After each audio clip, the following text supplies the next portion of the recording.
जरा सोचिए, अगर किसी दिन आपको ये कहा जाए कि आप अपनी मर्जी से बोल नहीं सकते, अपनी पसंद का काम नहीं कर सकते, या सिर्फ जाति, धर्म या भाषा की वजह से नौकरी से निकाल दिए जाएं, क्या ऐसी जिंदगी जीने लायक रहेगी?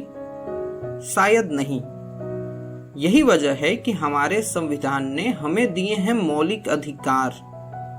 ये सिर्फ कानून की लाइनों में नहीं बल्कि हमारी सांसों में बसे हैं, जो हमें इंसान से नागरिक बनाते हैं और नागरिक से सम्मानित नागरिक।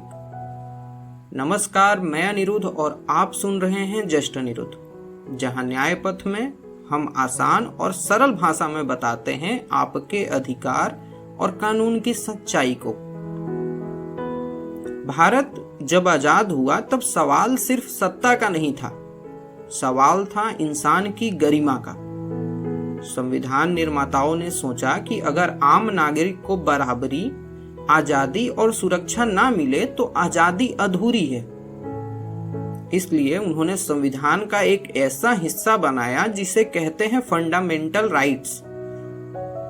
ये अधिकार किताबों के शब्द नहीं बल्कि वो जिंदा हथियार हैं जो हर भारतीय को हक देते हैं अन्याय के खिलाफ खड़े होने का और गरिमा के साथ जीने का। अब चलिए इन अधिकारों को हम कहानी के अंदाज में समझेंगे। पहला है समानता का अधिकार। मान लीजिए कि एक गांव में दो बच्चे हैं, दोनों पढ़ाई में बहुत तेज हैं, लेकिन नौकरी सिर्फ एक को मिलती है क्योंकि दूसरा बच्चा निचली जाति से है। क्या ये न्याय है? संविधान इसका जवाब देता है और कहता है कि नहीं, ये न्याय नहीं है। अनुच्छेद 14 से 18 कहते हैं कि सबको बराबरी का हक है। धर्म, जाति, लिंग या जन्म स्थान के आधार पर भेदभाव नहीं होगा। अनटचेबिलिटी पूरी तरह खत्म होगी। Indira Sahni versus union of India के केस में, जिसको हम मंडल आयोग केस भी कहते हैं, सरकार ने ओबीसी वर्ग को 27% आरक्षण दिया। लोगों ने कहा कि यह समानता का उल्लंघन है क्योंकि सब बराबर हैं, फिर आरक्षण किस लिए? लेकिन सुप्रीम कोर्ट ने कहा कि नहीं, समानता का मतलब ये नहीं कि सबको एक जैसा मिले। समानता का मतलब है कि सबको बराबर मौके मिले और जो लंबे समय से पीछे हैं उन्हें आगे बढ़ने का सहारा देना ही असली समानता है। दूसरा है स्वतंत्रता का अधिकार। सोचिए, अगर आपको कहा जाए कि सरकार के खिलाफ बोलना मना है या पुलिस बिना वजह आपको जेल में डाल दे, क्या आप खुलकर जी पाएंगे? शायद नहीं। और यही वजह है कि संविधान हमें देता है स्वतंत्रता। अनुच्छेद 19 हमें 6 स्वतंत्रताएं देता है। पहला, बोलने की। दूसरा, इकट्ठा होने की। तीसरा, संगठन बनाने की। चौथा, घूमने फिरने की। पांचवा, कि कहीं भी रहने की। और छठा, कि कोई भी पेशा चुनने की। लेकिन ये आजादी एब्सोल्यूट नहीं है, इस पर वाजिब पाबंदियां भी हैं ताकि दूसरों की स्वतंत्रता पर चोट ना लगे। इसके केस में मेनका गांधी और यूनियन ऑफ इंडिया का केस सबसे महत्वपूर्ण है।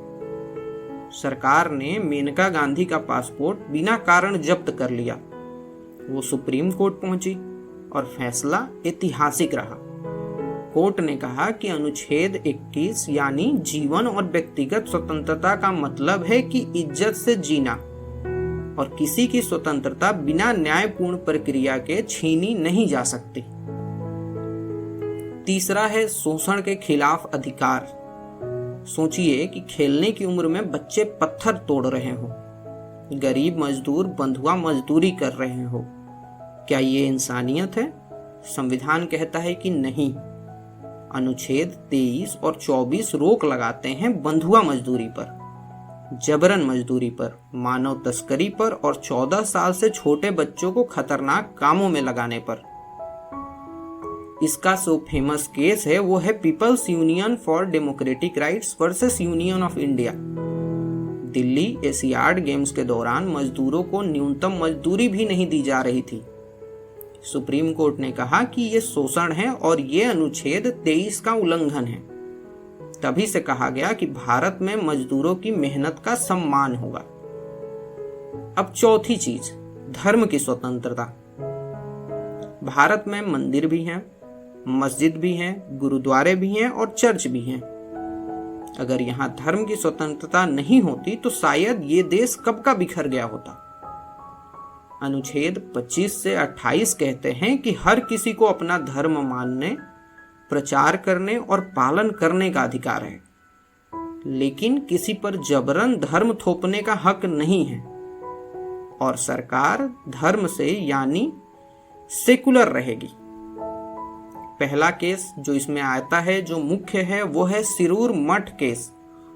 सुप्रीम कोर्ट ने कहा कि धर्म की स्वतंत्रता का मतलब है कि हर व्यक्ति अपनी धार्मिक प्रथाओं को मान सकता है, लेकिन अगर कोई प्रथा समाज की नैतिकता या सार्वजनिक व्यवस्था के खिलाफ है तो उस पर रोक लग सकती है। अगला है सांस्कृतिक और शैक्षिक अधिकार। भारत भाषाओं और संस्कृतियों का सागर है। अगर इन्हें न बचाया जाए तो धीरे धीरे ये खत्म हो जाएंगी। इसलिए संविधान कहता है कि हर समुदाय को अपनी भाषा, लिपि और संस्कृति बचाने का हक है। अल्पसंख्यक अपने शैक्षिक संस्थान बना और चला सकते हैं। इसका फेमस केस है TMA पाए foundation versus state of Karnataka.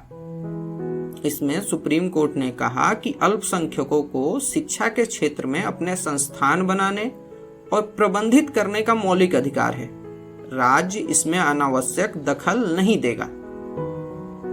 अगला है जो सबसे मुख्य है, इसको कहते हैं संवैधानिक उपचार का अधिकार। सोचिए, सारे अधिकार सिर्फ किताबों में लिखे हों लेकिन कोई सुनने वाला ही ना हो तो क्या फायदा फिर इसको। यही वजह है कि अनुच्छेद 32 सबसे ताकतवर है। डॉक्टर भीमराव अंबेडकर ने इसे संविधान की आत्मा कहा।